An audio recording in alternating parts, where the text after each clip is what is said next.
Je serai brève pour cette introduction. Je suis très heureuse euh, de participer à ce colloque. J'aimerais commencer par dire en fait que les féminismes sont des histoires de solidarité et d'expérience collective.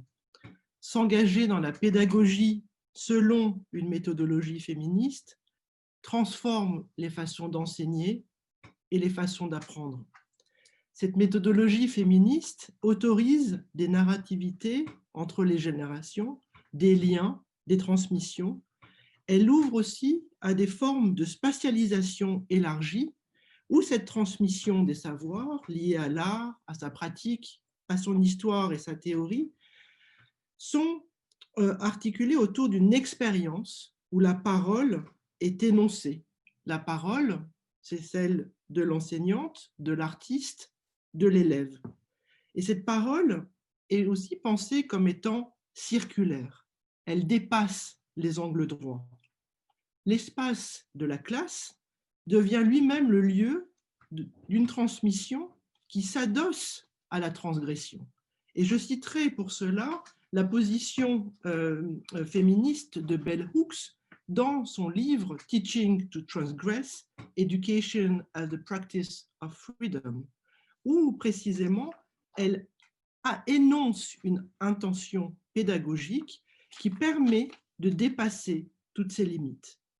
Elle fait en sorte, dans son analyse, de montrer que l'enseignement, cette possibilité de transgresser au sein de cette transmission, tient aussi à un caractère tactile et tangible, qui s'énonce en fonction d'une pratique de l'enseignement qui fait de l'expérience le lieu même de la transgression.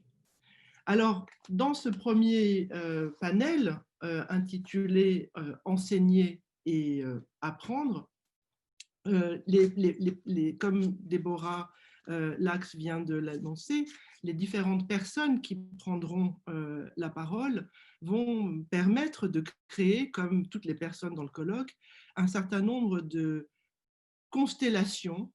Et pour cela, je renverrai aussi au titre du livre que nous avons co-dirigé avec Marie-Laure Alain Bonilla, Émilie Blanc et Johanna Renard, intitulé Constellation subjective pour une histoire féministe de l'art.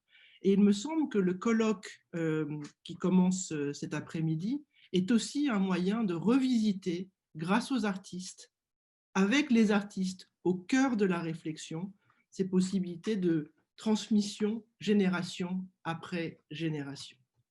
Je vais à présent laisser la parole à Talia Qualtler et je donnerai les quelques informations la concernant en anglais.